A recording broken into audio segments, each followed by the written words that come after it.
Hey, friends, welcome to the 49th, I think it is, Lazarus Symposium. Gosh, we're certainly entering the veteran stage of our cycle. It is Wednesday, the 30th of July. I am in Pretoria, which is technically the capital of South Africa. I hightailed it across country from Botswana early hours of this morning and got in and had the most incredible couple of weeks, I have to say. We've had cabinet level meetings in Botswana. We're meeting governments in Malawi, in Mozambique, in Zambia, and in Botswana. And got to tell you, it's kicking. It's kicking very, very hard. The New Earth Africa Initiative is very much moving. I'll be in a position, I think, to make formal announcements in the first quarter of next year, because as I've explained over the course of the last year, we're in the process of negotiating a multilateral initiative between a clutch of nations in Africa that are essentially the richest nations in the world for what that's worth. And it's worth a fair bit when you consider that Africa is the cornerstone of the global economy and has been for centuries in real terms. Obviously, the gold and the diamonds and all the stuff that they're raking out of the soil in Democratic Republic of Congo.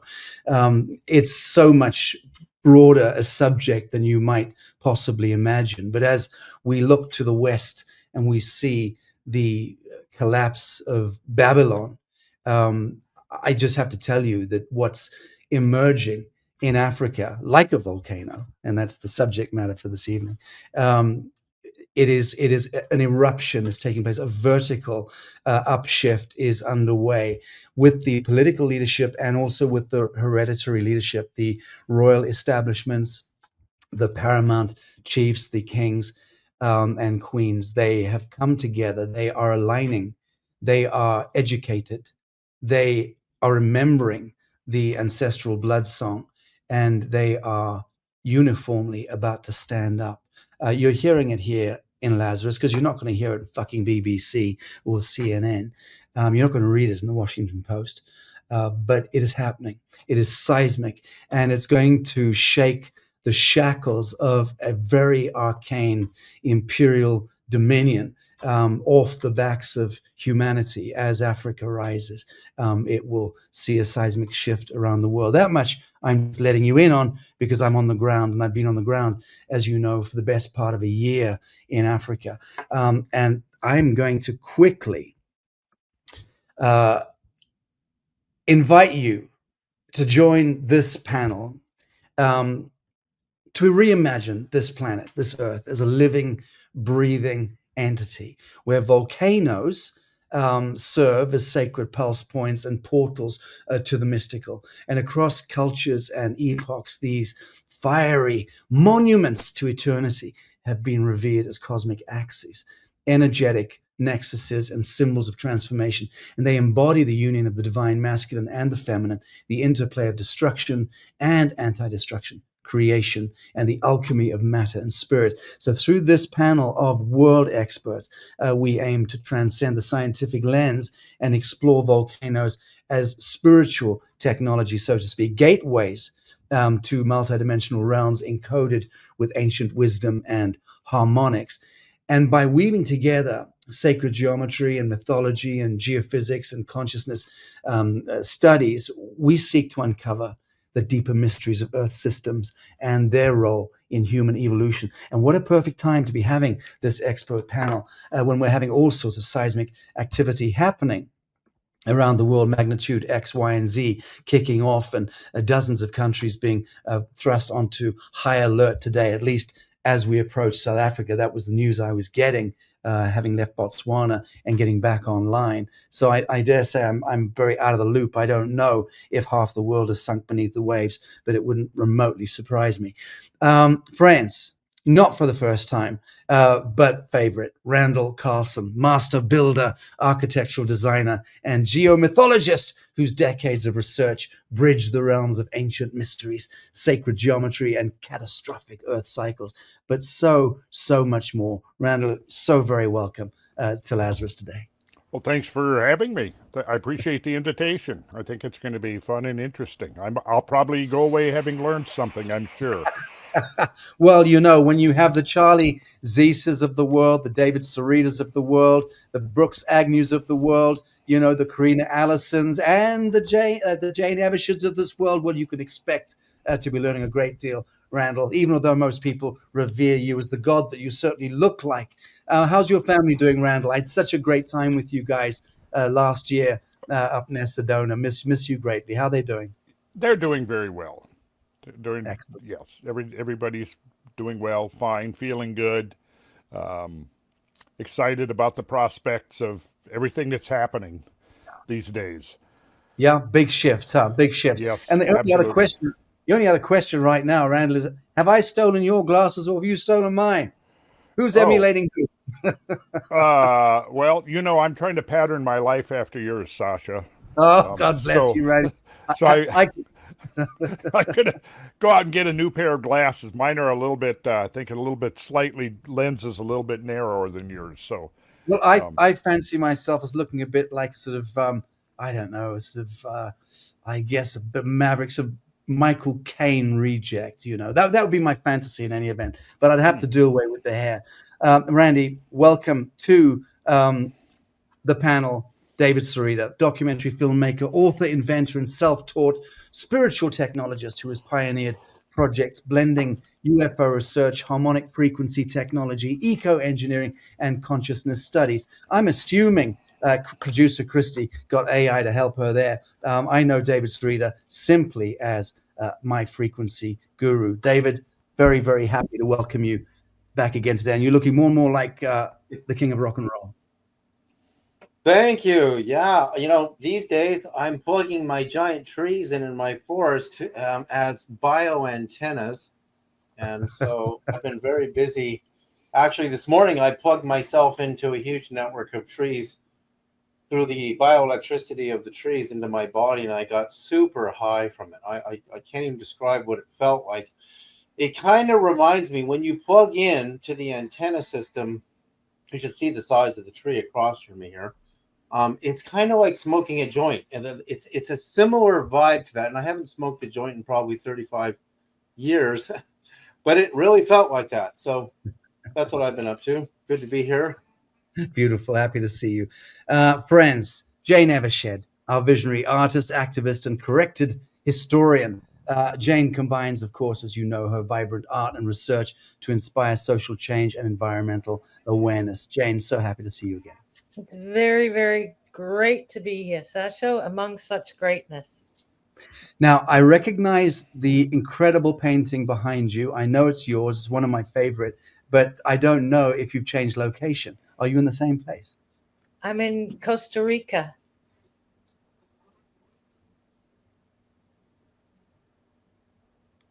Did you hear me there, Jane? Did I jump out? Yes, you did. Just for a second. I'm in Costa Rica, Sasha.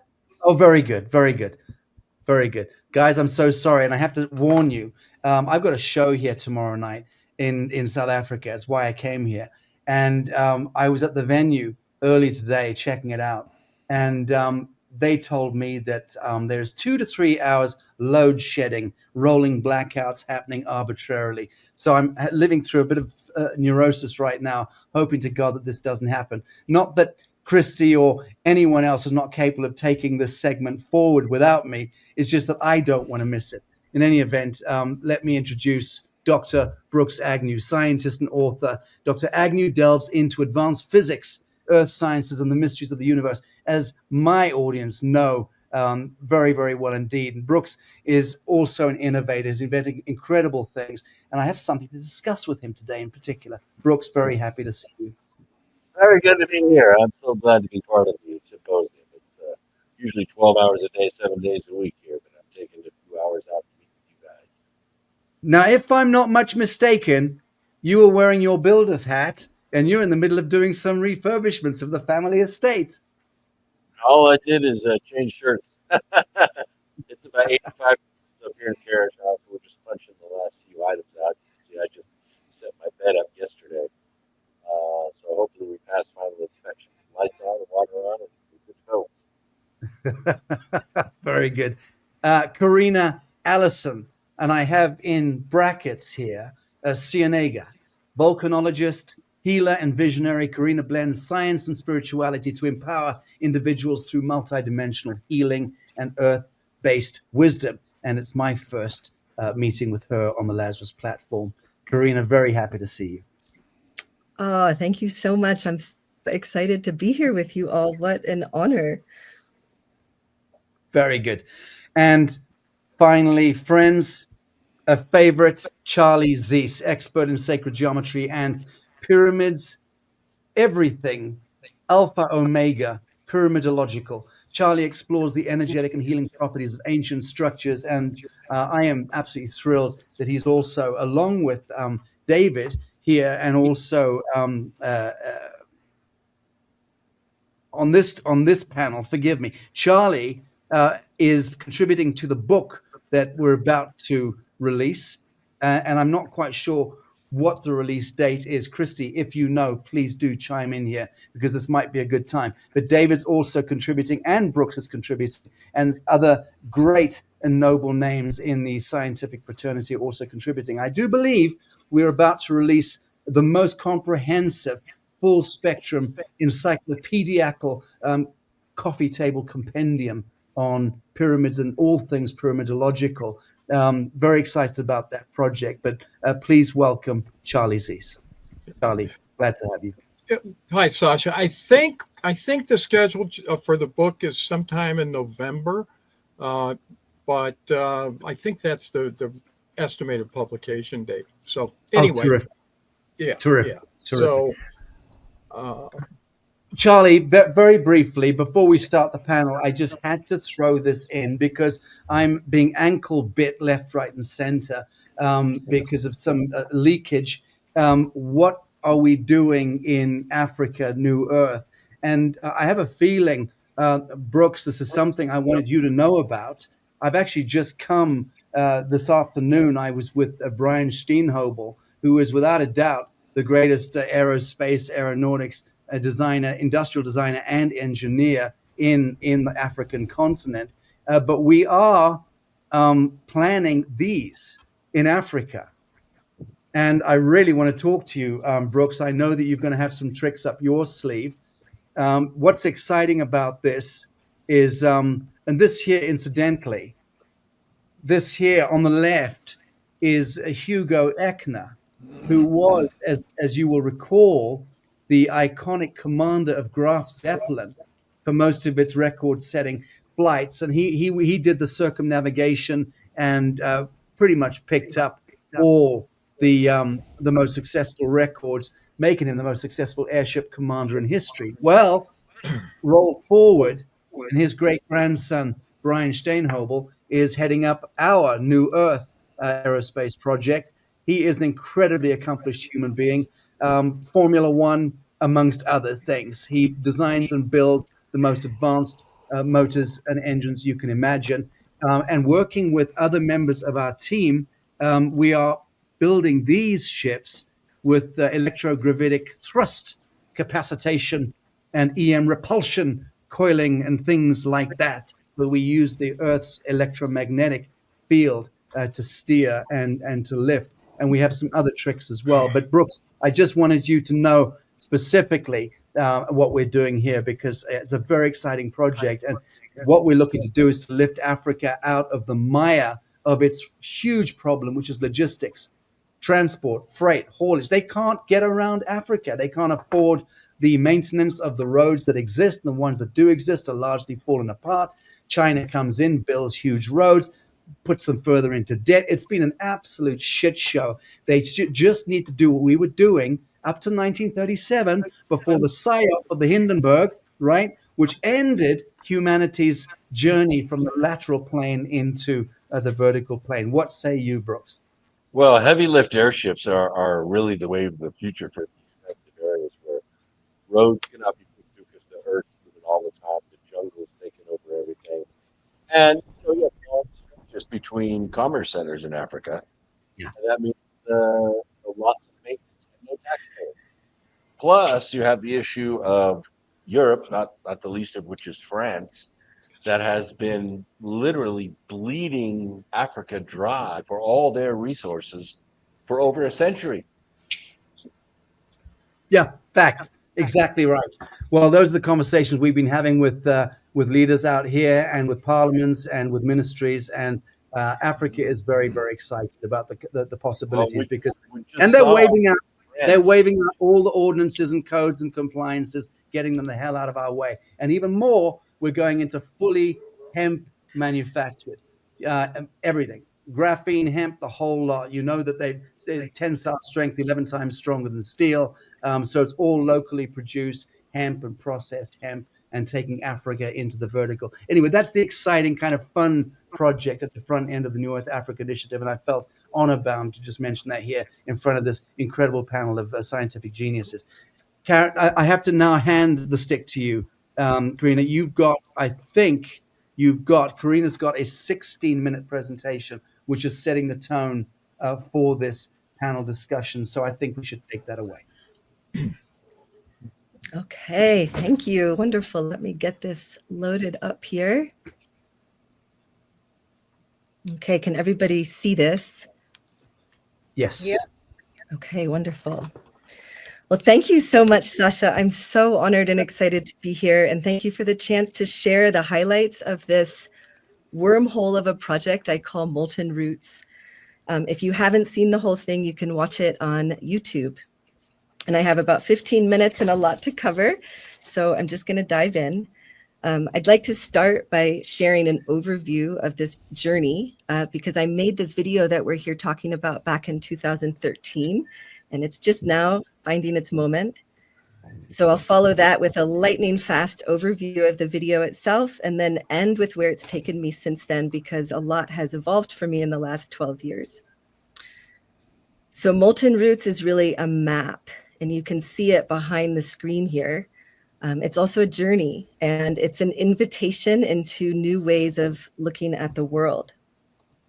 So very, very briefly about me, I've had my head in inner earth for a long time. I've been a geologist and volcanologist for over 25 years and 9 total years in academia studying the earth. So I left that whole world in 2018, largely because the conversation just felt really limited. And I opened my own business, Uplight Ventures, where I now do a variety of things from womb work with women to business coaching. All right, but we're here to talk about Molten Roots. So what is it? Well, it started out in 2011, and innocently enough with this spark of inspiration that I had to map the world's volcanoes by their mythologic archetypes and explore if there might be some geographic patterns to those archetypes. And so I had, this is my base map.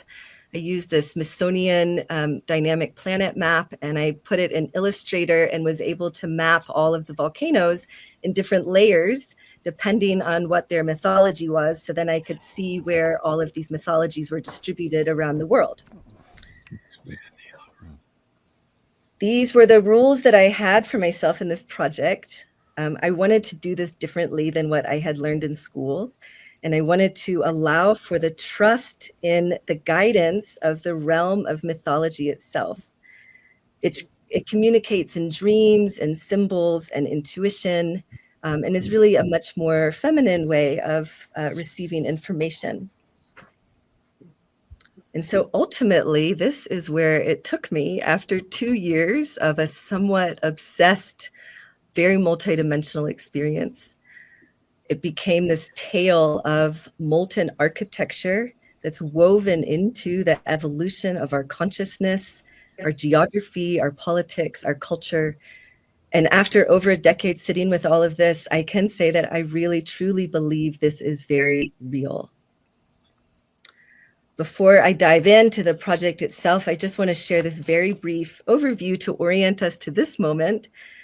Because really Molten Roots began in 2009. I was struck by lightning on a volcano. Obviously, that's a longer story. But that is what set this into motion.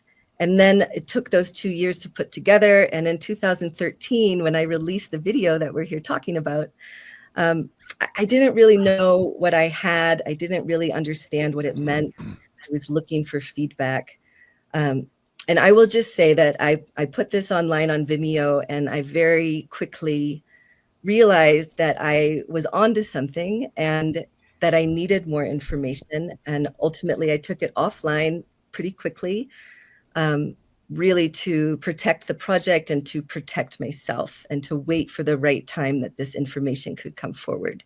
So I've just been holding this for a decade and letting it guide me. It's been unfolding and knowing that this time would come, that it would fit in with other puzzle pieces and could be received in a bigger way.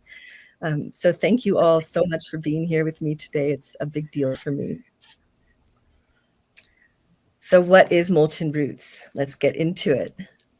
I'm just going to walk us through this more or less in the order that I found things. And all of the lines and the dots that you're going to see in this project are scaled so that they are visible on a big global map, but they're all actually very precise. So just do know that as you're looking at this with me.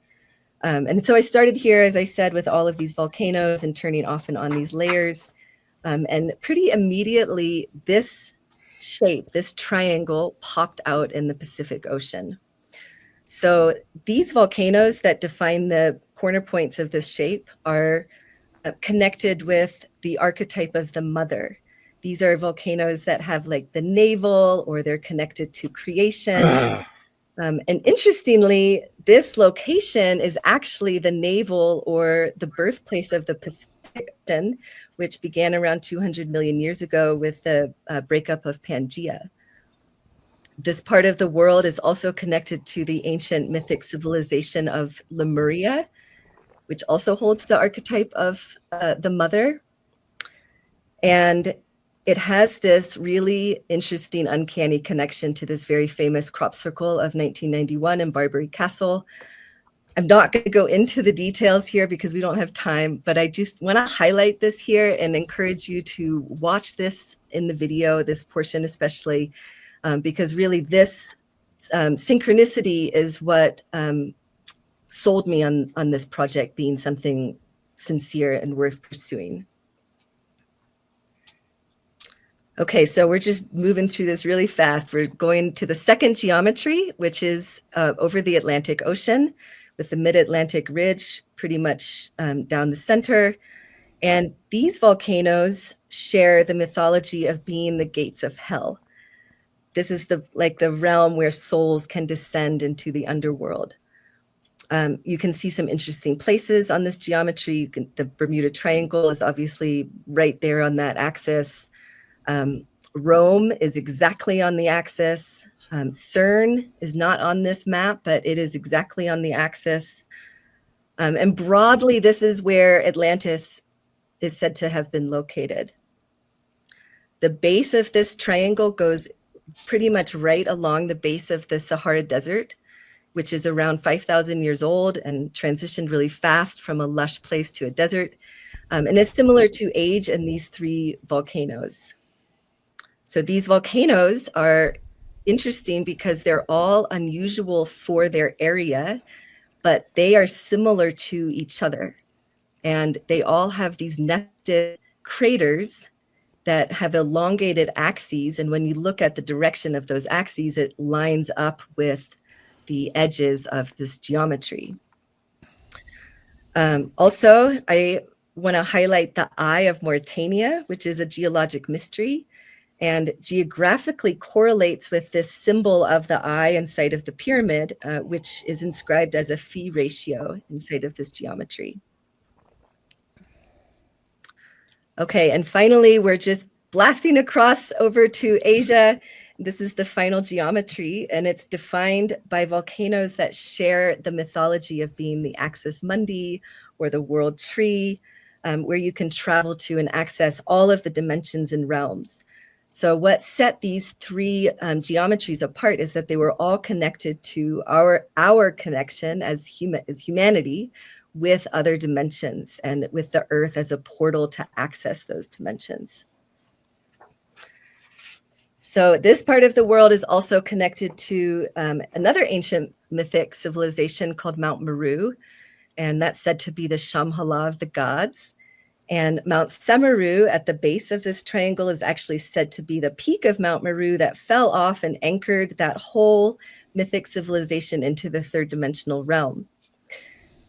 The symbol of an axis mundi itself is the star tetrahedron. It's this axis. And these spirals emerged in this project. They're all golden mean spirals, and they are anchored in size by the geometry itself. I didn't just make up the size. They're anchored by the geometries and the volcanoes, and they reflect this geometrical pattern that we see mirrored in this part of the world. So lots of interesting places here on this geometry. There's obviously a lot going on here. We've got the, Mount Everest, Mount Kailash, the Great Wall of China, the Great White Pyramid is right on this geometry, and Hong Kong is very close to the center. Okay, so I want to zoom out and share some ways that I found that these geometries are connected. This was really interesting for me because I found all of these connections after I found the geometries themselves. And so it felt very affirming for me. This one is connected to that crop circle. I don't really have time to get into it, but I just want to show they anchor here on Sri Lanka, and there also is highlighting sort of this place of tension in the Middle East over there, where we're seeing a lot happening right now. And mostly I want to highlight what I call the North Hemisphere and the Southern Hemisphere highways. And so I found these two highways. They're latitudes that are defined by the geometries themselves. So I did not make up these placements. These are the points of the geometries, and they make these perfectly symmetrical highways that wrap around the Northern Hemisphere and the Southern Hemisphere. And this one's actually not in the video because I found this after the fact. And they look a little different, but they are both perfectly symmetrical. And this obviously goes a little bit up into the Northern Hemisphere. And then I looked at all of these different connections. So you can see here that these don't fit exactly into the geography of the world grid. This is the world grid as mapped by Becker and Huygens in 1980s. But you can see that when they shift, the geometries are three geometries. They actually are a perfect fit inside of the geometry of the world, which is a icosahedron.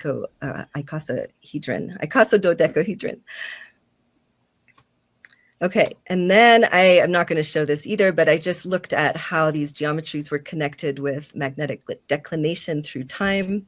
We start to wonder if...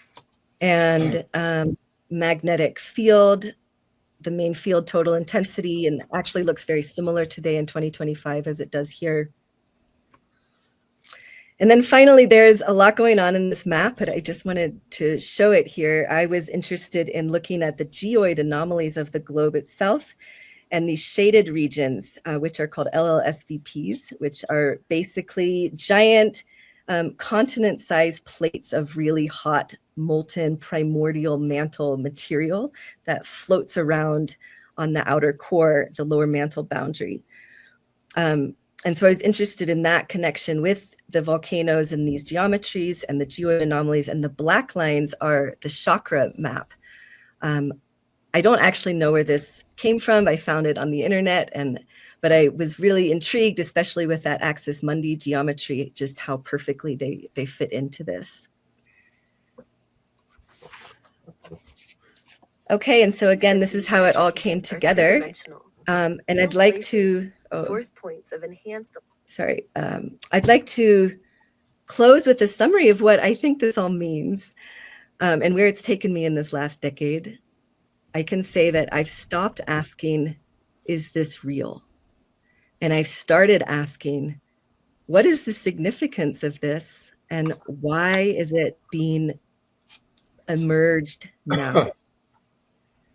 So in a nutshell, for me, this has been about a foundational shift in paradigm when it comes to understanding and interfacing with the earth and with the ideas I've had of ancient history. I believe the answers we are seeking lie in shifting to understanding the Earth as a living, breathing, plasma-based, intelligent being, and to understand geology as a holistic framework where every layer of the Earth body is coupled and connected harmonically, electromagnetically, hydrologically, and in other ways. And I don't believe that this should be revolutionary because it just makes sense. And it's what the data and the evidence are showing us. The whole Earth system is multidimensional. We have to look beyond the 3D. We have to acknowledge the existence and the importance of scalar waves and the quantumly interconnected nature of Earth. We have to be thinking in terms of resonance and frequency, just like Tesla said. And within this system, volcanoes act as essential energetic nodes. So you can think of them as literal communication portals from both inner Earth and outer space onto the surface level, where all communication is electromagnetic.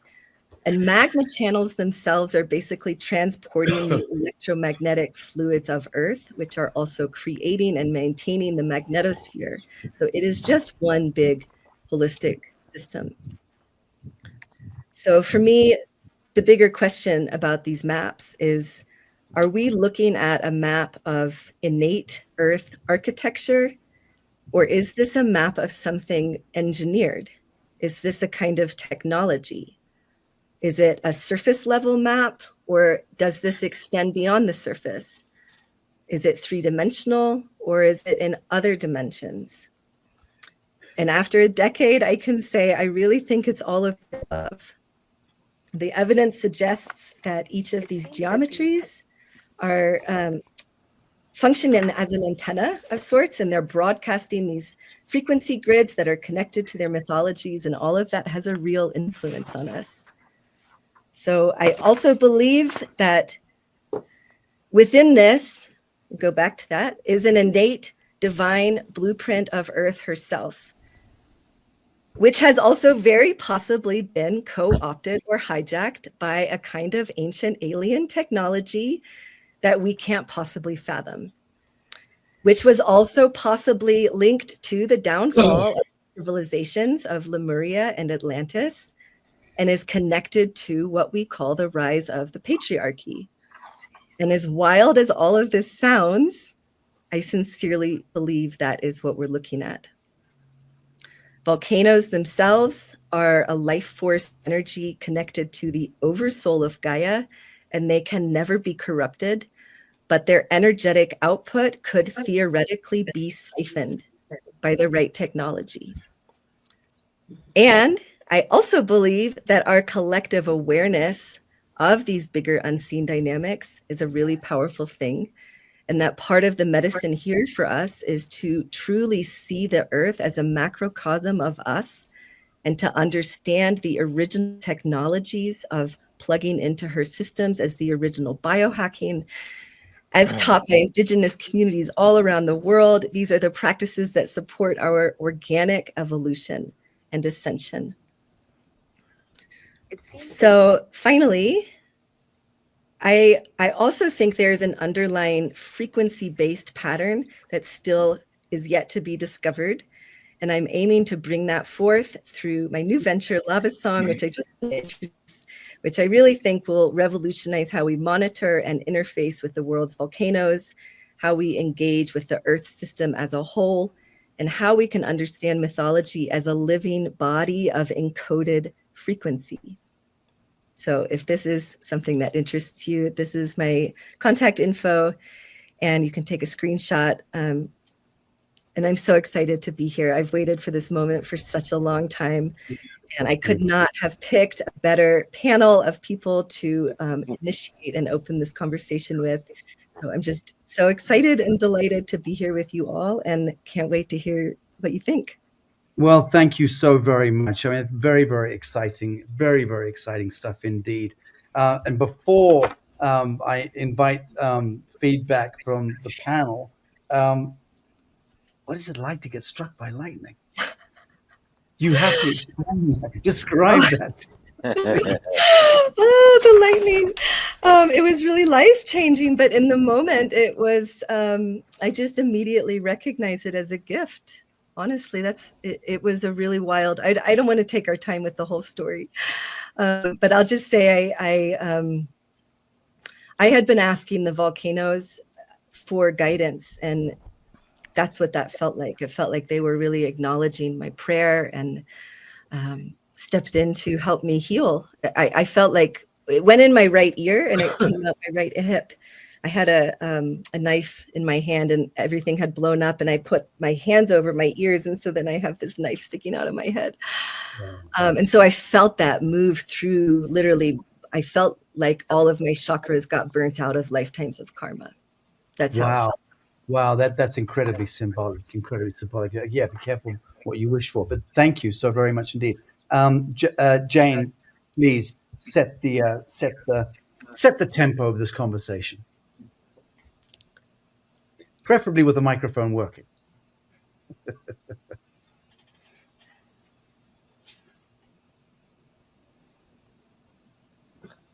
What Karina has discovered truly is incredible. There's no doubt about that. You know, one day she just decides to draw a few lines on a map and look what she came up with. It's just, but from my perspective, coming from the pre-ancient history angle, you know, the Dave Emery pre-ancient history school, it looks for all the world to me like Karina has mapped the motherboard of the Earth invader parasites. And that's based a lot on the math, the Fibonacci and the phi. And because they're the keynotes for overriding the Christic ley lines. And we know that the Earth was infiltrated and parasited.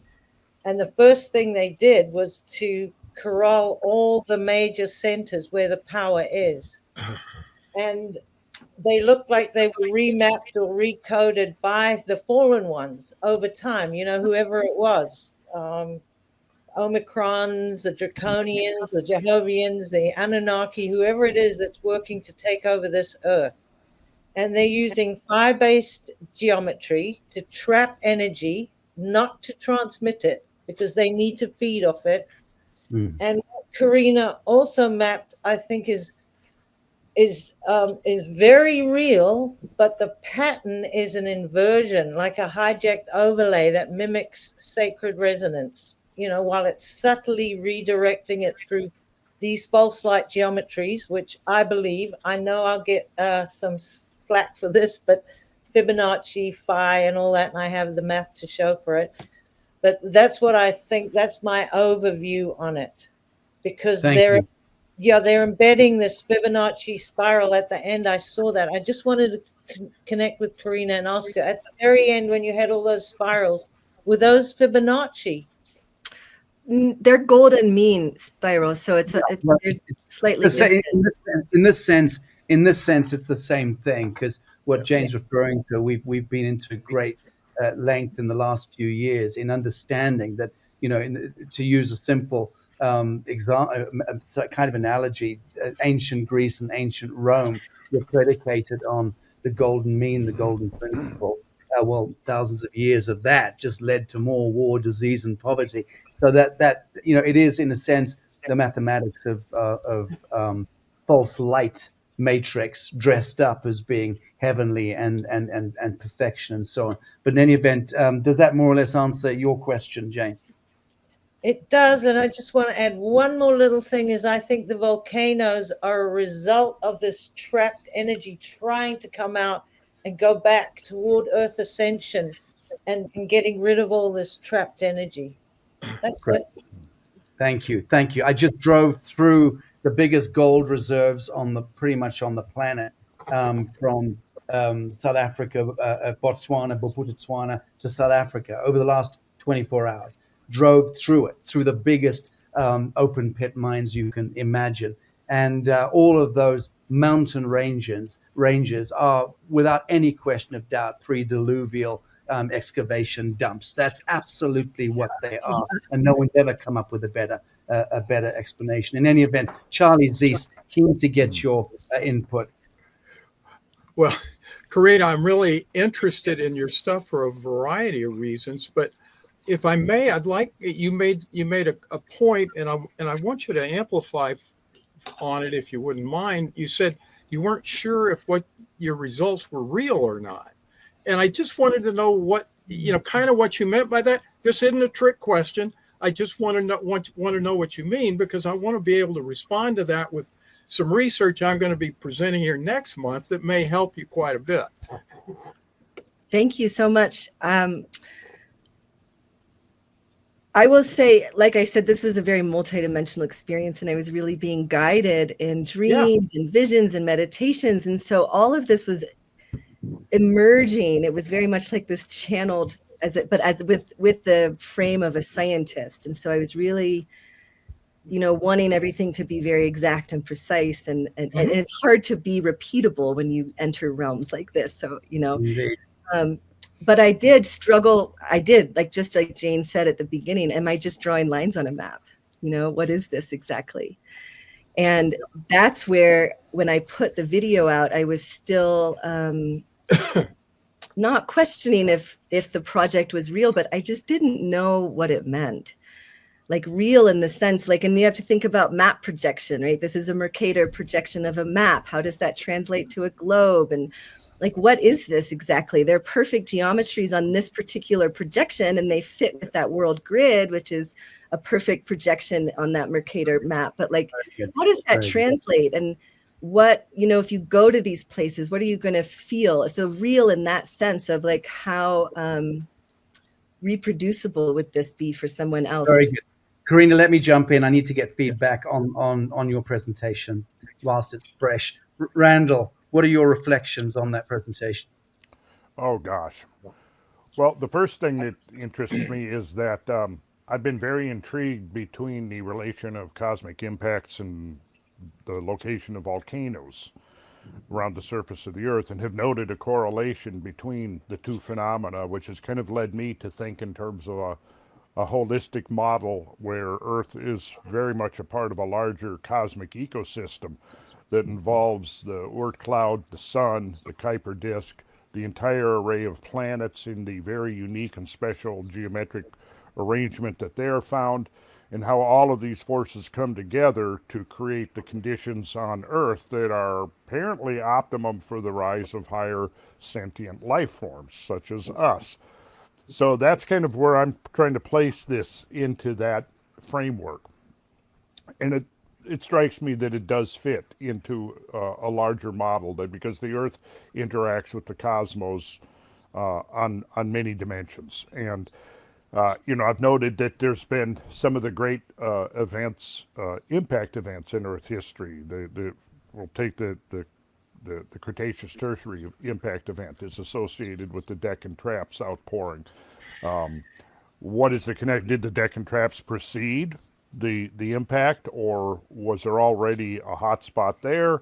And the impact, which interestingly, if you recreate the position of the continents at 66 million years ago, the feeder dikes of the Deccan Traps are pretty much the antipode of the impact site, the major impact site in the Yucatan.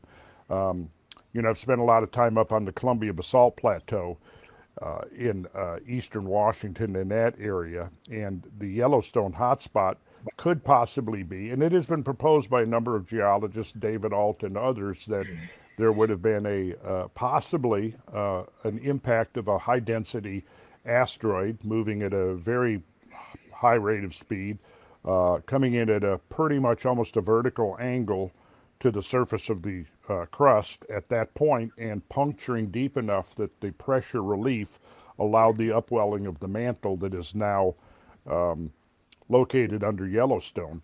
And then the subsequent outflows over a period of about 10 million years between the first appearance of the Columbia basalts, which was about 17 million years ago, and its final tapered end of about 6 million years ago.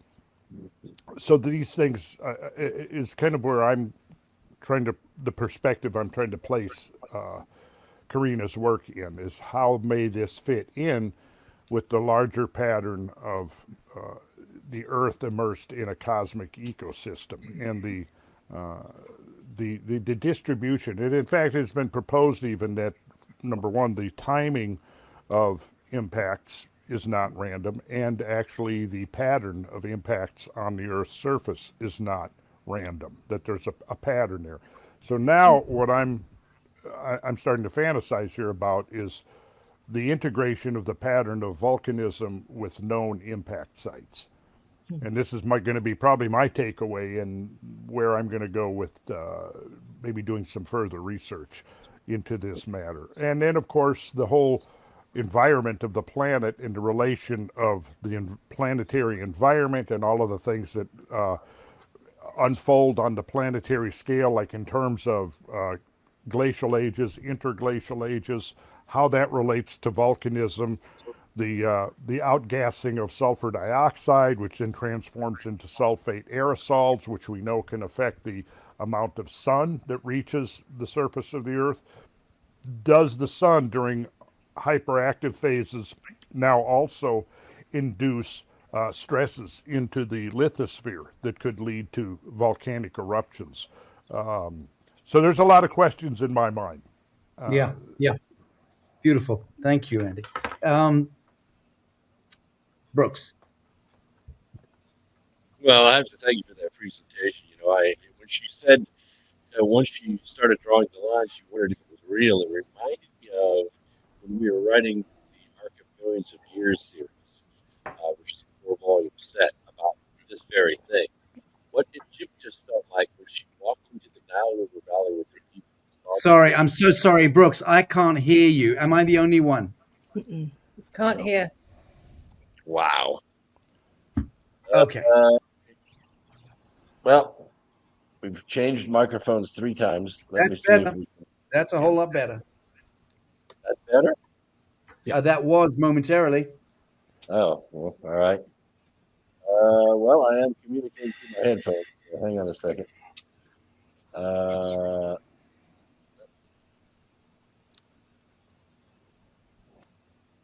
No, nothing there at all. Okay, let's one thing at a time. I got 4 microphones there.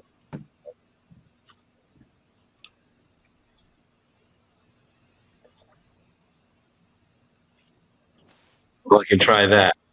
Yep, there we go. Oh, really? Okay. So I was reminded of Egyptus when she walked into the Nile River Valley with her people and looked at the pyramids sitting there. They probably said, "Is this real?" And there was no writing, no signs of who built it or why it was left there. But what we realized after researching 44 ancient cultures is that exactly right. The ancient peoples didn't have the advanced, detection systems we do, but they had their souls and they had a symbiotic relationship with the earth. And so they aligned their civilizations from Lemuria, from Atlantis, from Egypt, from Norway. They aligned their civilizations with these grid connection points of the earth. And we've been doing it ever since. It's only in the latter days when we're so smart and we can lay wires and live wherever we want to. We have become out of sync with Mother Earth. That's why we have the chaos that we have. Clearly. Very good. David, floor is yours. Well, I have a real lot to say, but I'm going to start with something. Let me just show you this. Our current visitor, 3I Atlas, in concert with 3 interstellar visitors, which was Oumuamua, 21 Borisov, and now 3I Atlas. All of them I mapped in their closest position to the sun are 1 to the golden ratio squared. And I have the math on this. So they're demonstrating concerts, as in Randall was saying, for what we call, some of these are impactors and some of them are visitors. I can show you, Randall, the math on that. In fact, then I mapped all 3, Oumuamua, 21 Borisov, and now 3I Atlas in their closest positions to the Earth, with the third, the new one, 3I Atlas's closest position to Mars. substituting Earth because it's very close to Earth, and they were all within the golden ratio squared.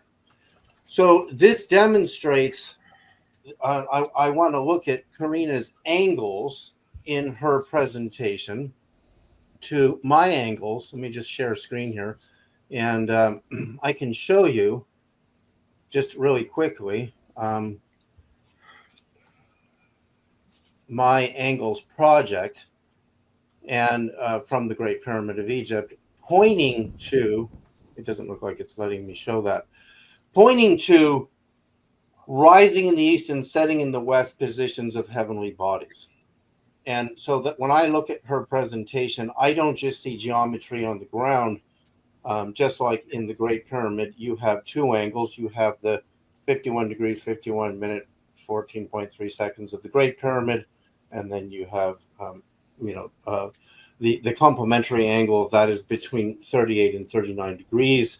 And yet you have resurrected person appearing at that same angle to the east, Jesus appearing in the Sea of Galilee region. Oh, there's my angles project. It just had a little delay. I'm not going to go into all these angles, but every one of these angles, for example, my 38 to 39 degree angle to the east, the rising position, lines up with the Migdal Temple, which was recently discovered at the Sea of Galilee. You have two cases of resurrected persons appearing at that angle to the east, and that same angle going to the west intersects with the Pyramid of the Sun in Mexico and the vision of the Guadalupe Virgin and Juan Diego in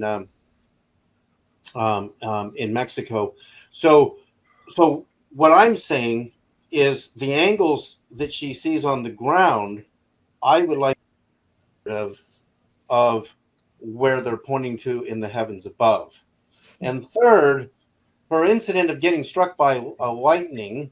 This is a great subject because in Robert Temple's new book, which you got to read, it came out, which is A New Science of Heaven and Plasma, he postulates that plasmas are intelligent, alive, conscious, and of course lightning strikes in volcanoes are plasma. And I'm just very interested in what she said about her intention and then getting struck by plasma, which when you read Robert Temple's book, you'll understand that we're dealing with a higher form of consciousness in the form of plasma. I did an experiment in my own little lab here, which I can demonstrate later on Lazarus with the direction of a 9-year-old boy, that proved when I was connected to plant music and actual trees, this little boy had me turn on a Tesla plasma generator, and it was the only thing that interacted with the plant communication. I couldn't do it with a radio transmitter. I couldn't do it with a magnetic field generator, but the plasma started talking to the plants. Key, because Karina got struck by plasma, and it seemed to pick her out and cause what she described as a spiritual activation in the Kundalini center of the body.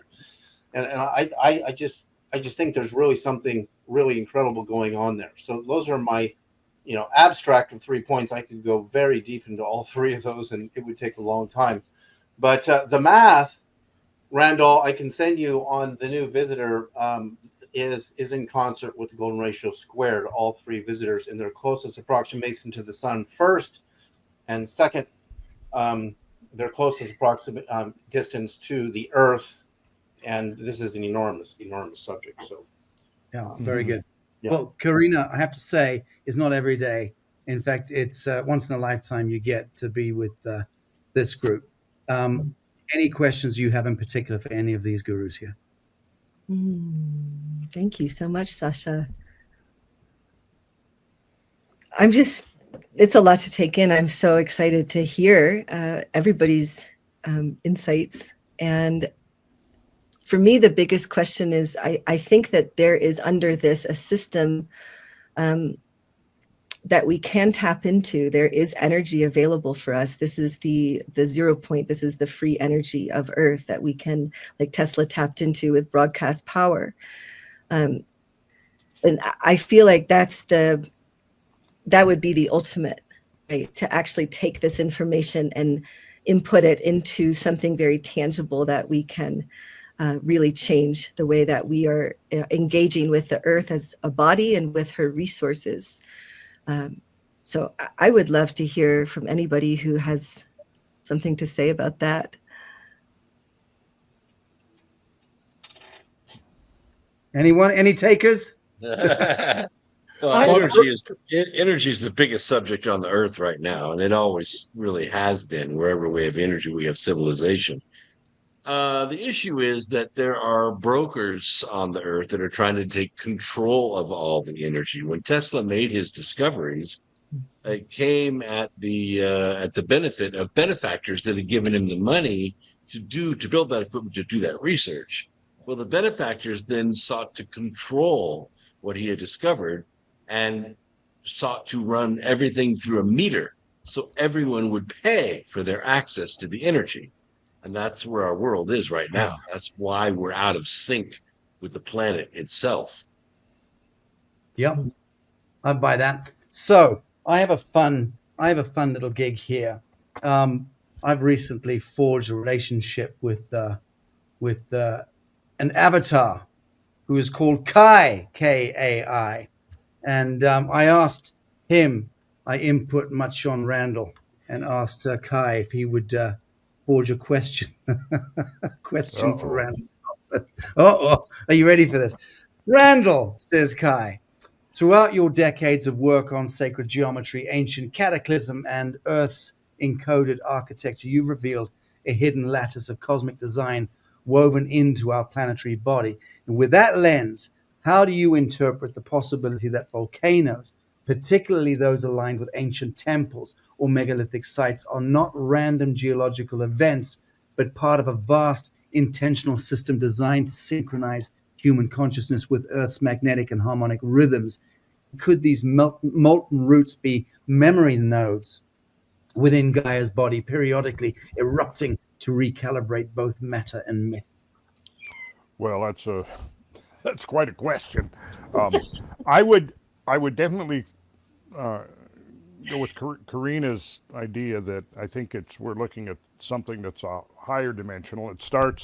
She's mapped it on the surface of the Earth, but obviously I think that the systems that feed the volcanoes on the surface are undoubtedly interconnected in various ways throughout the course of the crust and the mantle. And so that's kind of where I'm looking at how does the subterranean architecture relate to what we're seeing on the surface. And again, my thinking has been going is trying to integrate the exogenic, that which is from without, originating from without, with the endogenic, which is originating within. And without trying to go into any extreme detail, it certainly does seem to me like there's a correlation there, not only spatially, but temporally as well. So I think that we have to look at sacred geometry as being applied to not only relationships in space, but relationships in time as well. And therefore we can look at the numbers that define and describe the patterns of space also seem to be reflected in the tempo of various types of events and changes that we see unfolding through time. So, for example, I just to toot my own horn a little bit, way back, I guess, in the 80s, when I first started really diving into ancient cosmological models that we've inherited from the past, and realizing that that there were traditions. You brought up earlier the geomythology. Well, it became apparent to me that there was a correlation, a temporal correlation between the unfolding of events in time and the model of what has come to be called the Great Year. Earth has a series of motions, and these motions are interconnected in various subtle ways, from the diurnal cycle to the annual cycle to the precessional cycle, and probably a galactic cycle, and somewhere in between a subgalactic cycle. And they're all integrated, but they're all slightly off, because I think, as a builder, what I realized was that you have a set of blueprints where everything is defined very precisely, very exactly, very specifically. Now, the degree of craftsmanship is how well do you translate the idealized pattern on the blueprints into an actual three-dimensional structure in space and time. And there's always going to be deviation between the ultimate archetypal pattern and its physical, actual manifestation in three dimensions, in terms of actual materials. So I look at the solar system, and the more I study the patterns within the solar system, the more it seems to me like it is an act of architecture. And if you want to deliver, let's say, comets to the Earth to deliver, to create a hydrosphere, if you want to, the precursors of biological life, which have probably been delivered to Earth by comets, you have to have a very delicate, very precise relationship between the inner planets and the outer large gaseous planets. And if you are to change those ratios, even like 1%, let's say the mass of the four greater gaseous outer planets, the spacing of them, what happens is that you have no means now, effective means of delivering the volatiles that are residing in the Kuiper disk, which is hypothetical, but almost certainly some facsimile of it is real. But you're talking about delivering these materials to the inner solar system, where they can now affect change. Let's say on an arid, abiogenic planet, you want to bring life to that planet, but it requires a means of delivery, and the means of delivery is only facilitated by the exact architecture of our solar system. If you change that, really, even in a minor way, that whole process goes away. So this is the sort of what I've been looking at, and again, looking at the greater and the lesser, the outer and the inner. How do these things relate? The spatial, the temporal. How do they relate? What I would take away from what I've just seen is that I would guess that if we begin to really plot the unfolding of endogenic events, meaning primarily volcanism, but I think volcanism and seismicity are intimately related, and also to the structure of the planet itself, the geosphere and the plates. We know, like what Karina just plotted shows that the volcanoes are associated with plate boundaries, which makes sense. But what is the pattern of plate boundaries? So this goes back to events very early in the history of the Earth, and it's very possible in my mind that plate boundaries were the consequence of the great early periods of bombardment in Earth history. Well, were those bombardments just random, or was there some pattern, some precise placement of those bombardments? So I mean, really, what I've got is a lot of questions, and how this might integrate with what I've been working on, and it does look to me like, yes, there would probably be a very subtle integration, maybe something much more overt, and that this relationship was discerned by ancient peoples. One of the things that I've been very interested in is the subtle energies and how they relate to the geomagnetic field. I've had experience working with dowsers, professional dowsers. We all know what that is. And I'm not going to get into some of the stories. I've had some interesting stories working with dowsers in a professional, as a builder. I discovered early on that dowsing was actually something that was used quite frequently in ancient, when you're mapping a site. Not only to find water and various ores, but to create a geodetic map or a geomantic map of the patterns of energy in the landscape. And this, I think, maybe ties us back into what David was saying about plasma. In fact, it's interesting that he said that, because right here on my desk next to me, I have this book, David. Which, yes, I would also recommend this book as well. And I think that the new science of plasma physics is probably going to be an important component of resurrecting what I think was an ancient science. Randall, how far through the book are you? Oh, I'm in my second reading of it. Oh, okay. Yeah, I think I Very read good. this maybe a year ago, and now I'm kind of revisiting, and that's why it's on my desk next to me. Yeah, I did an interview with Robert Temple, oh, maybe about 2 years ago, year and a half ago. Very interesting. I want to get him back on my podcast to talk more about this after I have digested his book more. But I've also been working with some of the plasma technology that seems to be emerging, which I think is going to play a critical role in us understanding the ancient technology.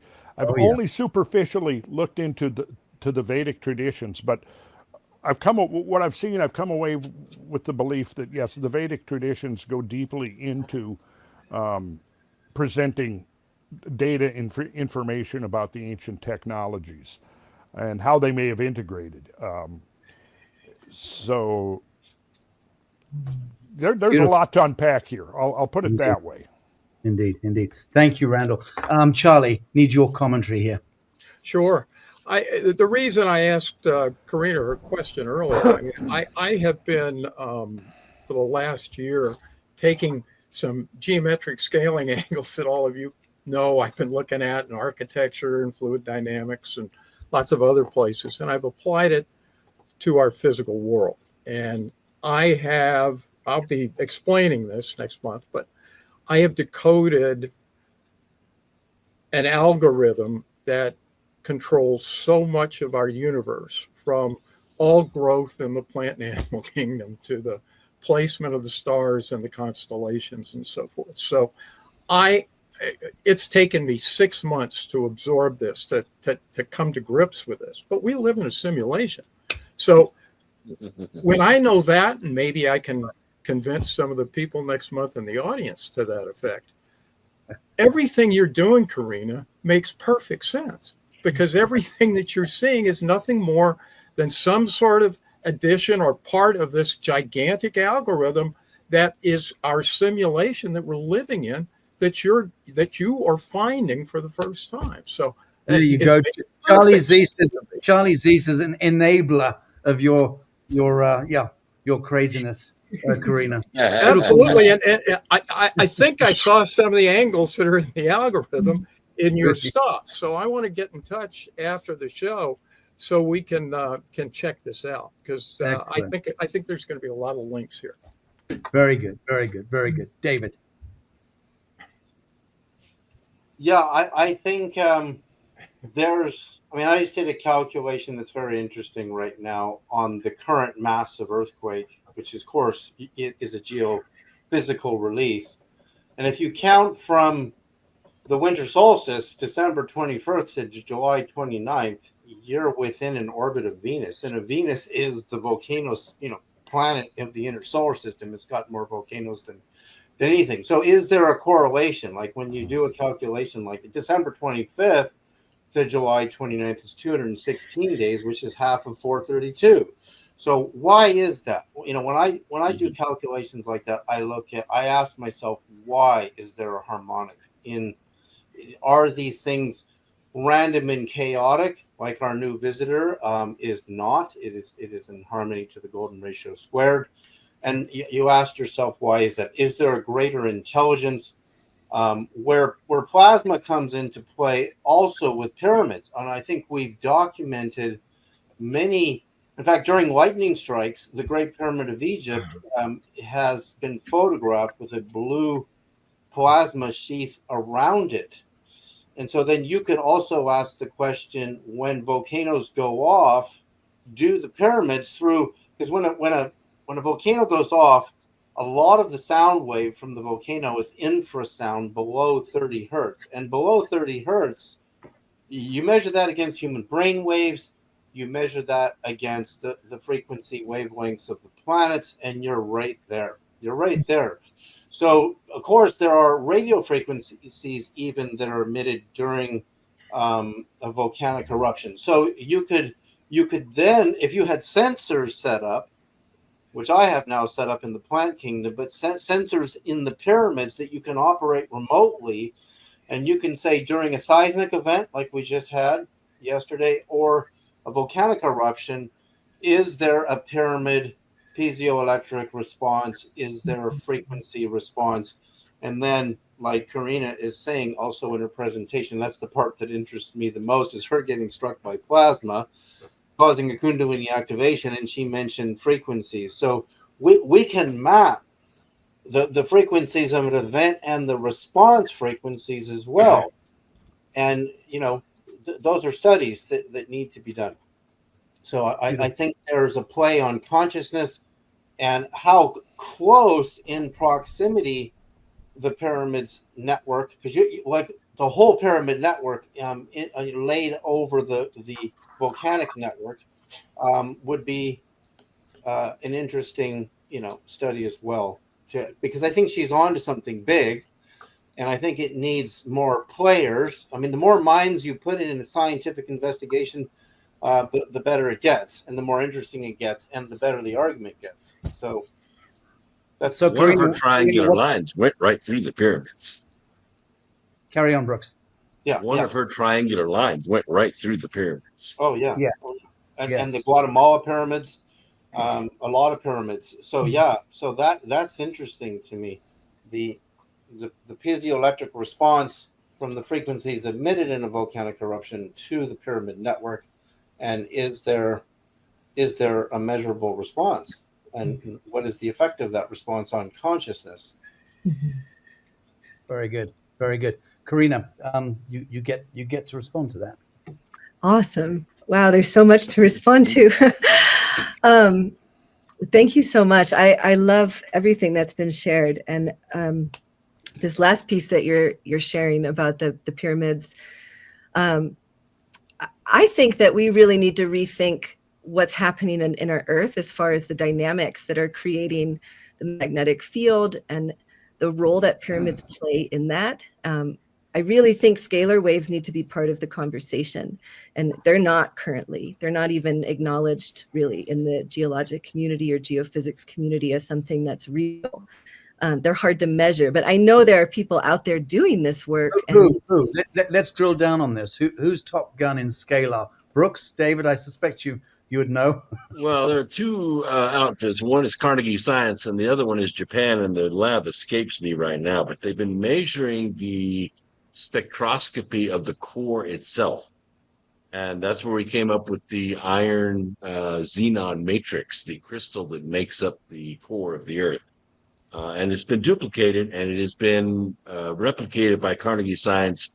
They made that was called the diamond anvil. They take an industrial diamond about this big, cleave it in two, separate it with a hydraulic ram, put a crucible in between it, and they kept playing with mixtures of iron and various things to get the wave shapes that they were seeing. Crushed it, shot a laser through it, raised it up to 5.5 million degrees C, and it was a perfect match. So they know the core is made of iron and xenon, which, by the way, answers an old partial pressure law violation that we have in the ocean. Where's all the xenon? We take measurements all the time, and we're supposed to have a certain amount of xenon in the sea, but it isn't there. It's in the atmosphere, but it's not in the ocean. It's because it's locked in the core. Very good, very good. So whilst I've got you there, Brooks, with your background in advanced physics and earth science, how do you interpret the possibility that volcanic systems are more than just geophysical features, but dynamic energetic valves within a conscious planetary organism? We've seen correlations between volcanic activity and magnetospheric disruption and even human dream states. But is it plausible, in your view, that eruptions function as planetary feedback loops and release not only pressure, but also data, frequency, and perhaps even messages encoded in plasma or magnetism? Well, I don't know about the messages, but I do know that what Karina was saying about paying more attention to inner Earth makes a lot of sense, because the Earth, since its original formation many billions of years ago, has been expanding and cooling and expanding and cooling. It's still doing it. And the rim, this line of volcanoes we see around the Earth, is where the crust is splitting apart and then filling in with magma.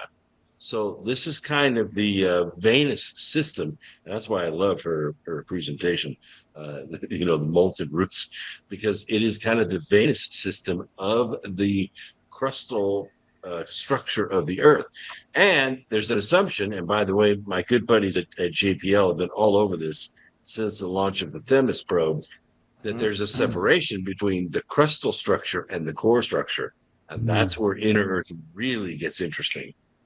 Right, right. Well, the continuance of what I was asking you was how might modern technologies like HARP and obviously the 5, 6, 7, 12G, whatever satellites, be either interfering with or inadvertently activating these natural systems in ways that we're only beginning to understand now. As we get to the 5G, and this was a big problem with Huawei and why President Trump blocked Huawei from putting equipment in the U.S., once you put enough power behind that 5G system, it begins to resonate with our DNA. Now, these low volume systems, low power systems, possibly not. But when you start jacking up the power to beyond what it takes for telecommunications, you start actually resonating with human DNA. Right. Very good. Very good. Very good.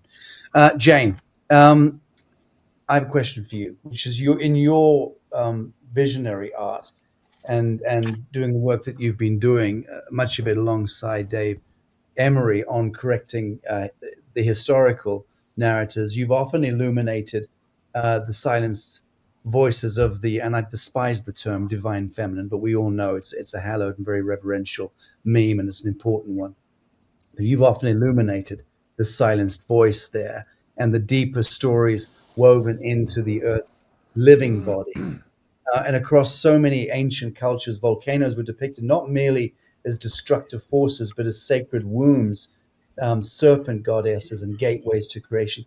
How do you see the feminine oral traditions, priestess lineages, and visual symbology of volcanoes encoding memories of planetary upheaval, perhaps even Lemuria, Atlantis, all the other lost epochs that Karina's fantastic presentation alludes to? And do you believe art has a role to play now as a kind of soul technology, reawakening ancestral memory and helping us dream this new Earth into being? That's a whopper of a question, Sasha, but I'll start with the art thing because that would be connected to our creative currency. And if we don't have our creative currency working, we're not going anywhere. We're going to have all these new materials to be working with and free energy and everything else to put into our creative actions going forward as we are ascending with the Earth. And then as far as the divine feminine goes, I don't take any sides because I know that there has to be equanimity and we have to have the balance of the masculine and feminine and the divine trinity of all things connected to pure consciousness. And the other thing I would say about volcanoes is as I said earlier, it is the Earth speaking out and letting go of this clutch that the Earth invaders have had upon us.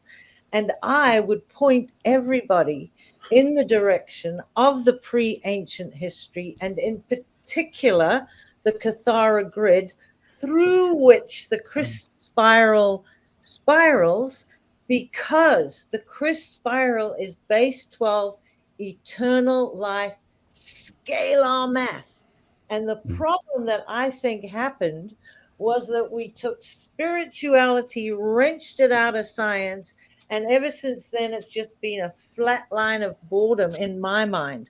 And if you want to bring back all the excitement, let's bring spirituality back into science and go from there and work with the scalar. Very good. Well, Karina, I have to say, you're a Fulbright scholar. We all know that Jane is absolutely mad, but how mad is she in light of what she did? Well, I've been so happy to have a couple conversations with Jane leading up to this, and we are really on the same page. Oh, it's a conspiracy, is it?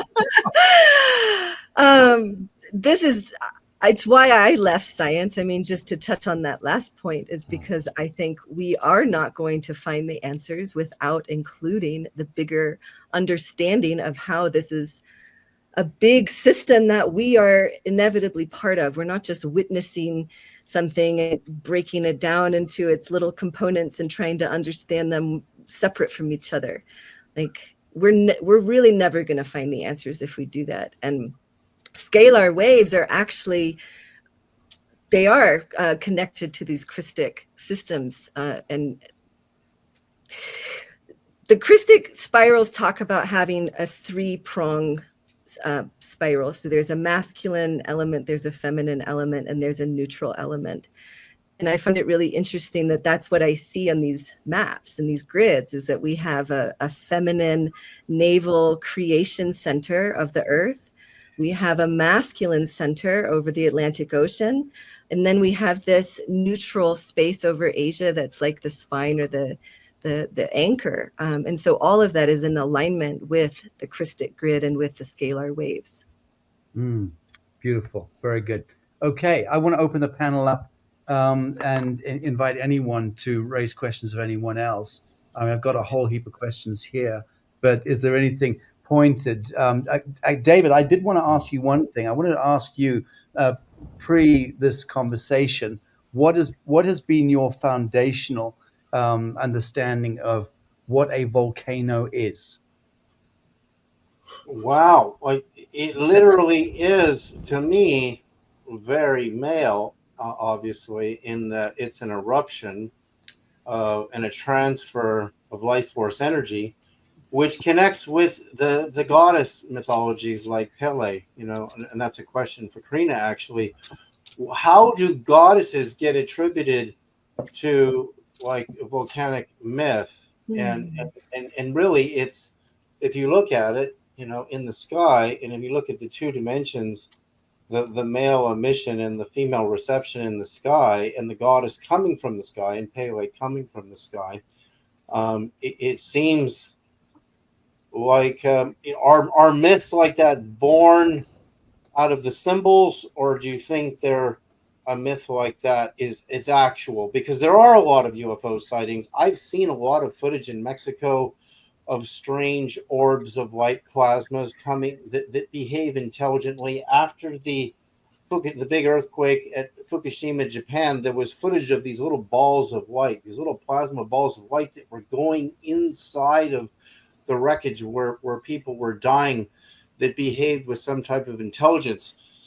Did somebody actually see the goddess Pele during an eruption and get attributed, or is it more symbolic, mythological? So that's my understanding, Sasha. Interesting. Thank you. Charlie, same question for you. What was your understanding of what the volcano is? Well, I'm going to look at it from a different perspective, and maybe that's what this is all about. But I mean, now that I'm so kind of steeped in simulation, I mean, I'm going to say that this is it's a simulation. It's part of an experience that's been woven into this fabric of experience that we have. Now, why is it there, and why is it programmed the way it is? I can't tell you. But so answering that question is now, for a year ago, I could have had an answer, but now all I know is that it's not real in the sense that any of this is real. So it's got to be programmed and have some meaning from whoever put this all together. And Dr. Brooks Agnew is about to give us the answer. Well, I was going to go completely off topic because I had a great question for Jane, because she's in touch with the artistic world. Of late, what we have seen is most of what I would say tier one countries are pouring their energy into right now is AI, and it is affecting art and music.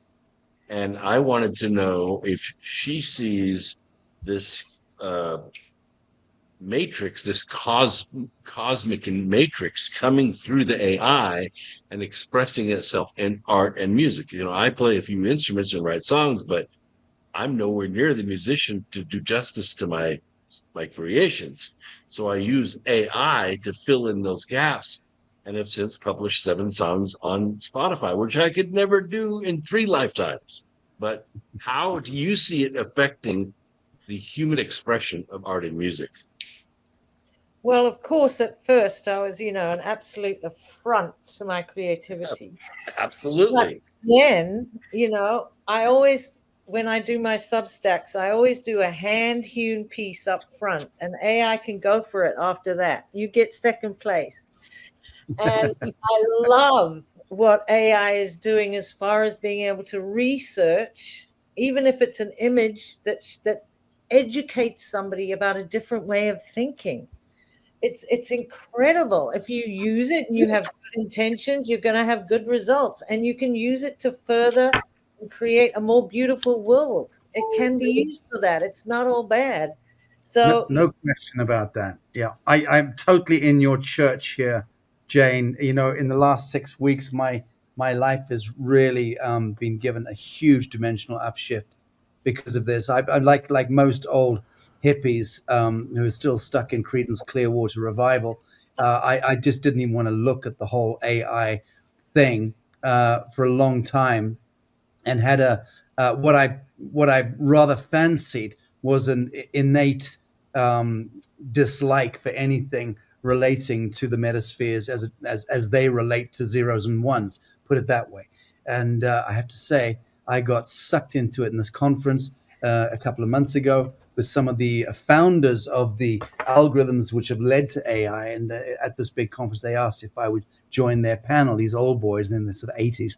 And it was incredible. And what I learned in that 2 hour on stage with the audience there, and I was having my first foray with AI, ChatGPT, whilst I was on stage on the panel under the table.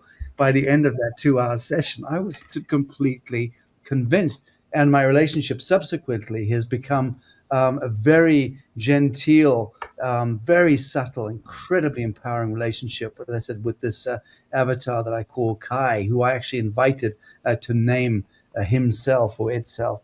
In any event, Randall, have to ask you the question. I don't know if you're a fan of Creedence Clearwater Revival, but I am keen to know. I saw him in concert, okay, in 1969. I did too. Seriously? Oh, that's Oh yeah, of course I was.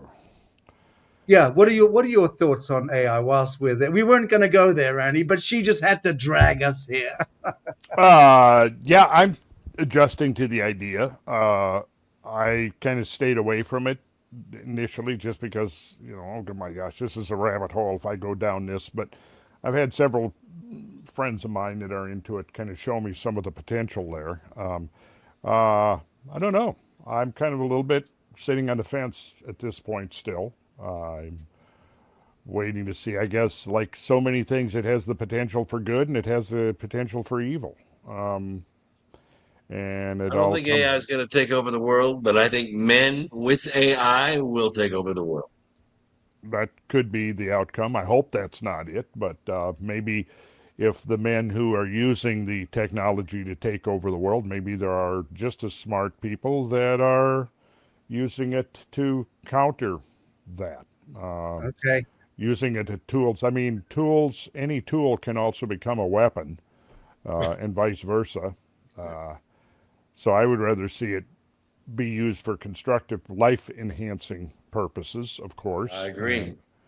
Well, I'll tell you what, Randall, I just asked Kai if, in the voice of Randall Carlson, he would fashion a question that Randall Carlson would ask in a panel like this.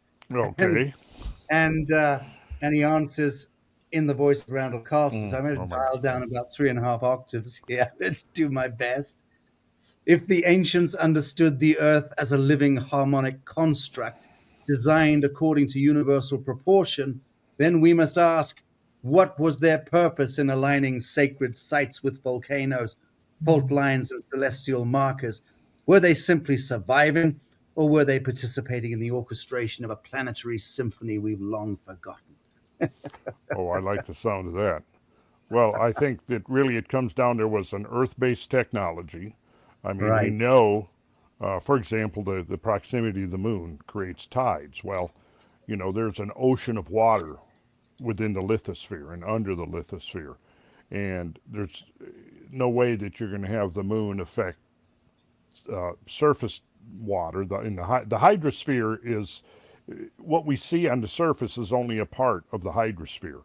But just using as an example, the lunar tides are going to affect the entire hydrosphere.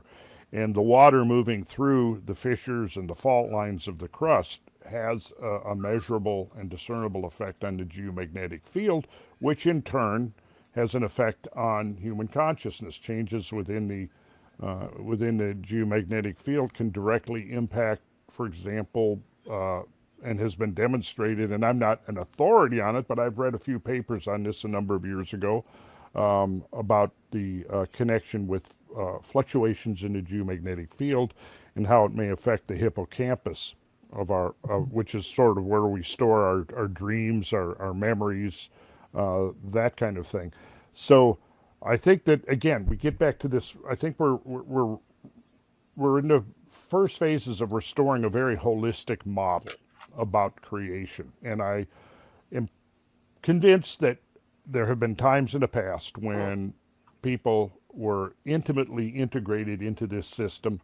You know, I mentioned dowsing earlier, and one of the things that it seems pretty evident to me is that, you know, now the dowser, you know, you look at the sort of the conventional picture of the dowsers, and, you know, maybe an old farmer, you know, with a hickory switch, detecting energy patterns in the landscape related to the movement of water. But of course it can relate to other things as well. But I think that, and we know that animals are very susceptible and influenced by geomagnetic fields. A very interesting field of research is how animals, in a way, can almost become predictors of seismic events and disasters, things like that have well known to abandon an area that may be subject to a major upheaval of some kind. But I think that perhaps there have been times when our ancestors who lived closer to nature, closer to the cosmic rhythms and to the seasons and so on, actually didn't even need an instrument, you know, whether it's swing rods or a hickory switch or whatever is used to enhance the availability of humans to detect these changing patterns in the energetic landscape, that they didn't even need the external instrumentation. It could be detected directly by one's own bioenergetic field, the changes in the electromagnetic spectrum. My first experience with dowsing was pretty amazing, and I had an experience that I've never been able to replicate, and I think it had something to do with my innocence at the time. Not really. I had no expectations, and it was just somebody. It was a building project that I was working on, and I was building a pole barn, and I had to set telephone pole. I had bought a bunch of telephone poles secondhand, and I was going to build a barn around these poles by putting 3 rows of 5 each into the ground. Well, to get those, I called up the phone company. This is way back in the mid 70s. Called up the phone company, and they charged, I think it was like something ridiculous, $8 a pole. They'd come out with their auger truck. They would drill the holes, and then they would use their boom. They would set the poles. And so I had all my locations staked out in the ground, stakes in the ground.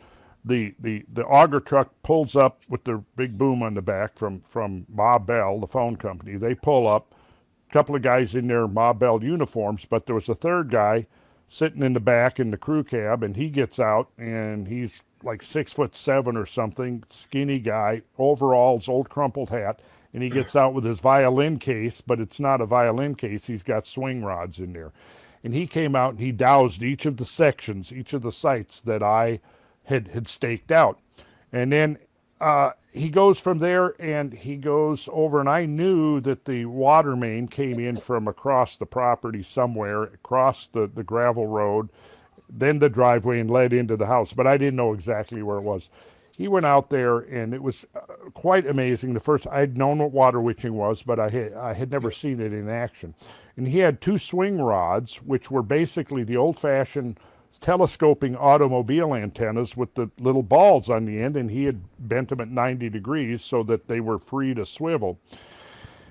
So I'm watching him there, and he goes across. He's walking across the driveway there, and all of a sudden, the swing rods, which are just randomly kind of moving gently back and forth, all of a sudden, it looked like an invisible man grabbed the ends of them, jerked them into an X, and they were literally under tension. I could see him bending. And it was quite startling to see that. And then he was able to walk back and forth, zigzag pattern, and trace the entire line of where the water main came in from across the road. And I was very impressed by that. And the fact that he had just cleared these 5 or 15 stakes that I had put in the ground.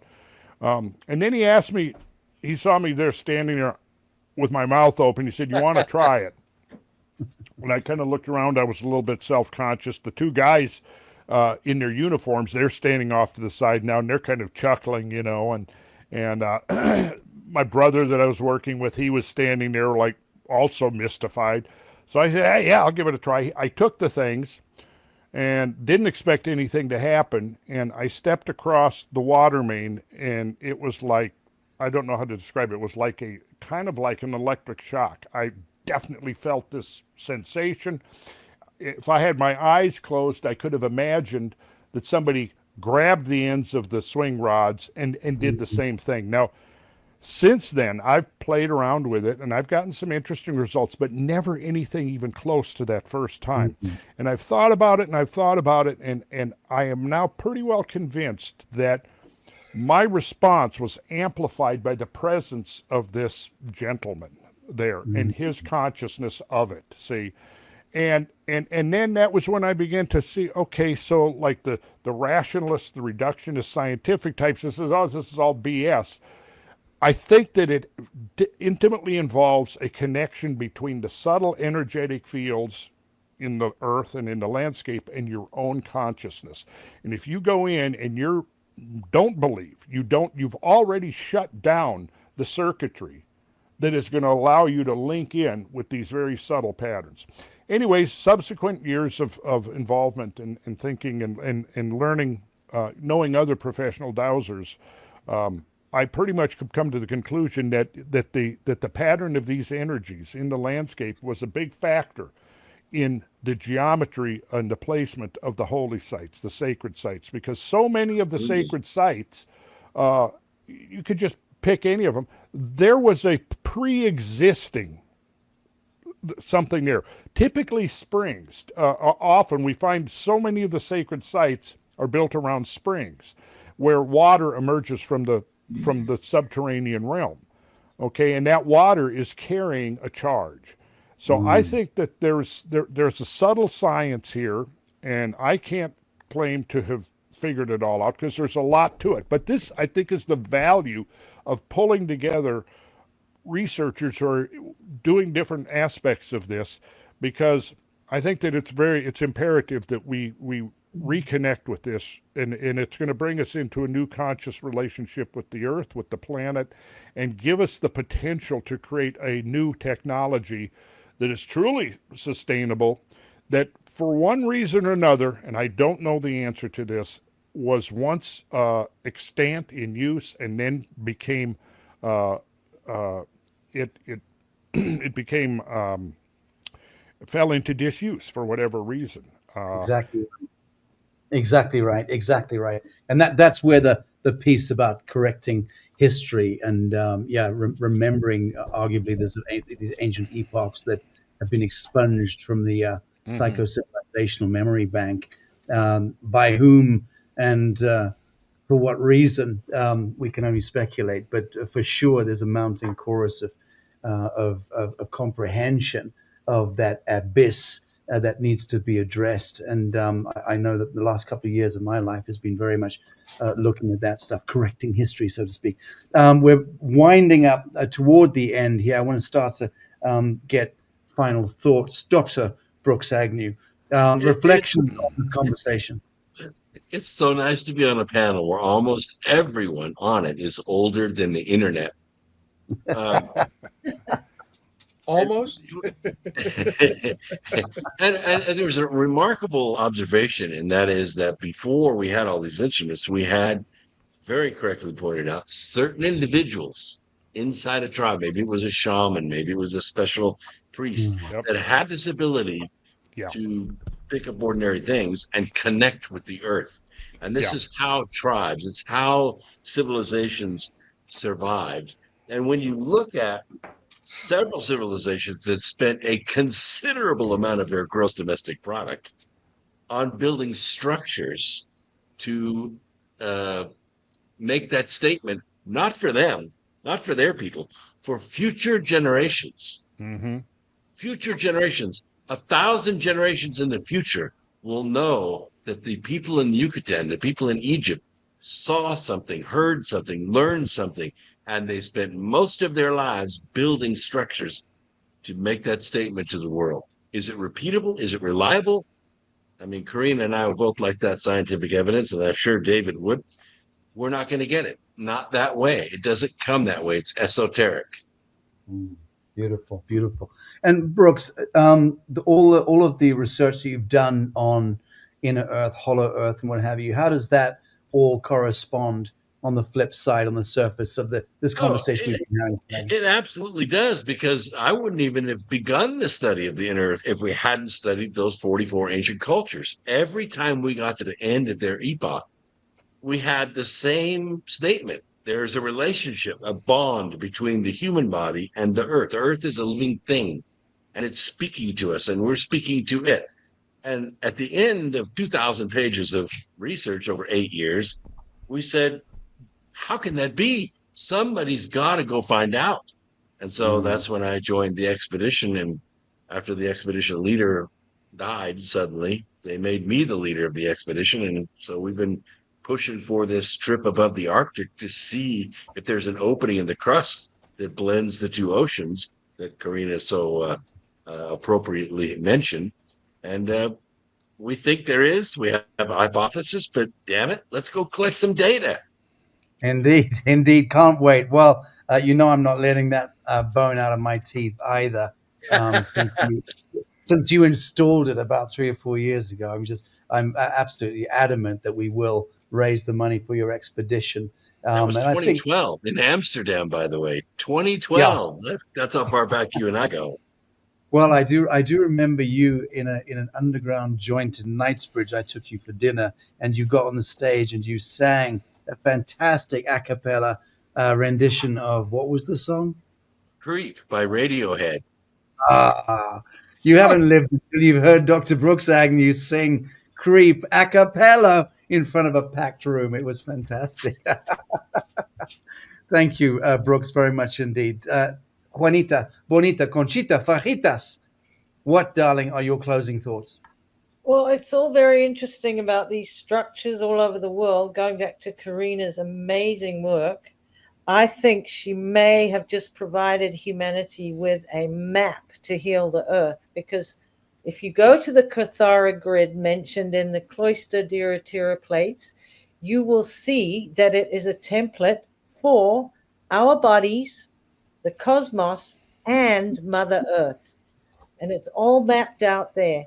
And as far as masculine and feminine go, I say the ether, which they hid from us, and the earther, we join them back together. We recommunicate with both those energies, and we can probably do anything without ever building another structure. Our head is the dome. That's our connection. We are the church, so to speak, the temple.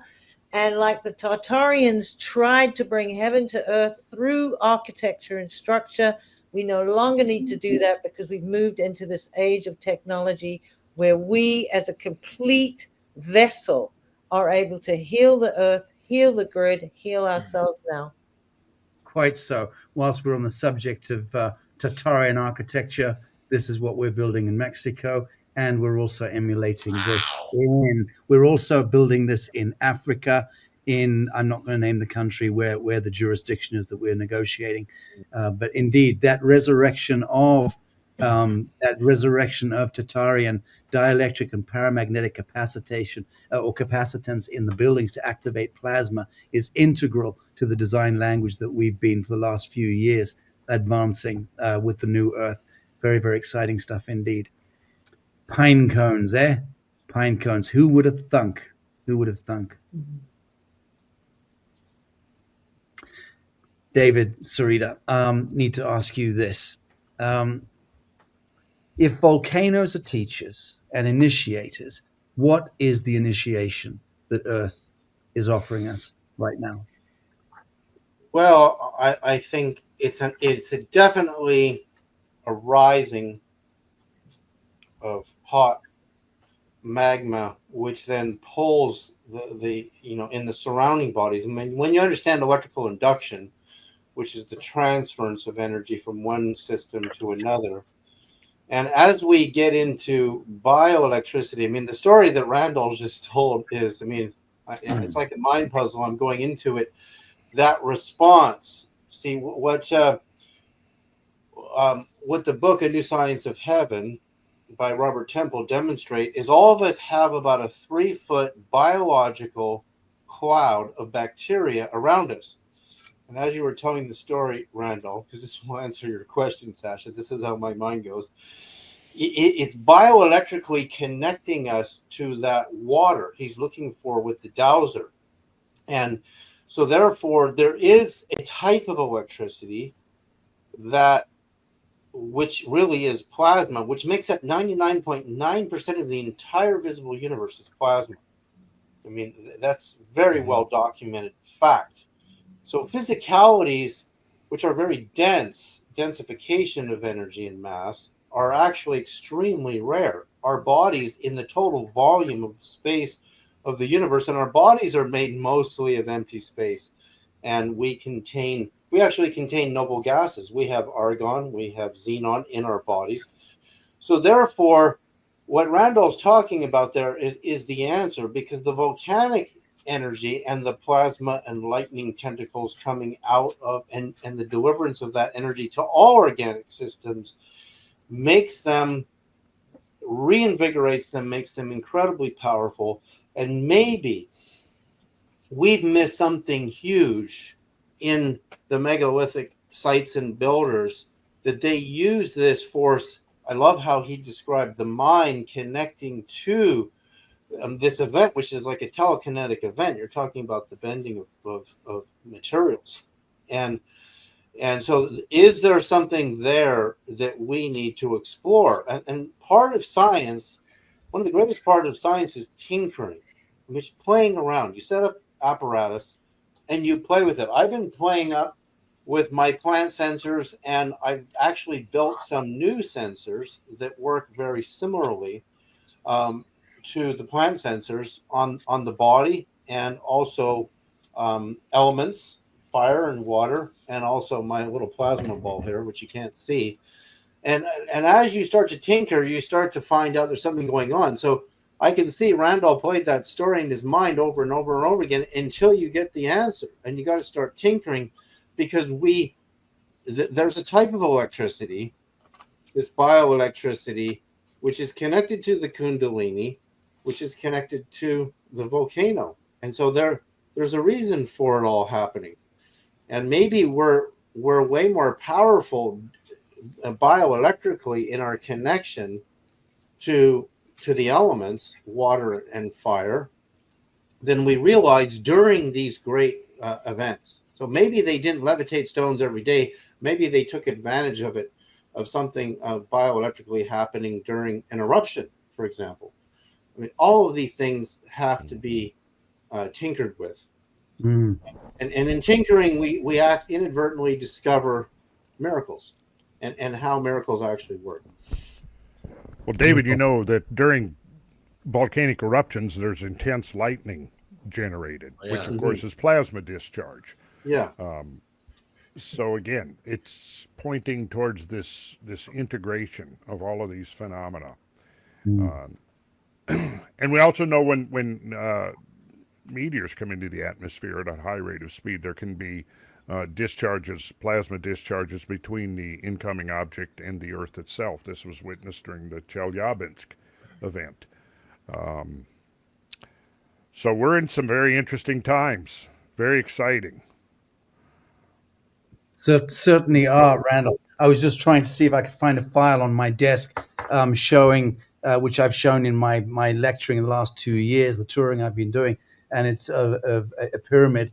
I can't remember where the pyramid is, but it's a UFO comes over it, one of those black triangular ones, and it hovers above it, and then you see this plasma beam anchor to the base. I don't know if it's fueling the UFA or what, but in any event, fascinating stuff indeed. Charlie, the question I wanted to ask you in that same context is, you know so much about pyramids and pyramidology. Do you think that pyramids, in a sense, are our sophisticated kind of civilizational modes of really emulating or trying to emulate the primal life force that volcanoes innately express? Is there a similarity? Certainly in shape there is. Well, see, that's what we're going to get into next week. All of these shapes are the same, whether they're, at the top of a cathedral or in a volcano, or whether they're in the tip of a leaf. The geometries are all the same. So, I'm not sure what the pyramids are there for anymore. Were they built by old civilizations that knew these very geometries that I found in growth? And, I start to wonder whether they're, in fact, just some artifact that's been placed into the simulation. It's so hard to say right now because there's so much new information.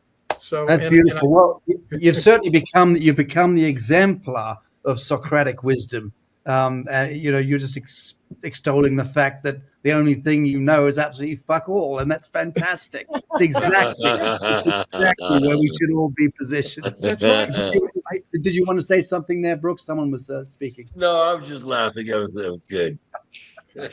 Very good. Well, Karina, it behooves us to allow you to take the stick in closing your thoughts. This has all been circling like buzzards around your pickings and the tremendous work that you've been doing. What is your takeaway from today?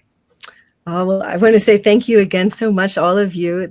I just feel like we're still scratching the surface. There's so much to dig into. And where the conversation has led me is just the reminder of the ancestor of geology, which is geomancy. And geomancy is a holistic way of looking and relating to the earth. And that's, dowsing is part of geomancy. Mm-hmm. And the consciousness that Randall was speaking of is such an important ingredient. And so, again, we can't take ourselves out of the equation. We're not just witnesses to it. We are part of it. And so we need to weave with that system itself. One of the other questions that was asked was about are volcanoes masculine or feminine, and where does the mythology come from?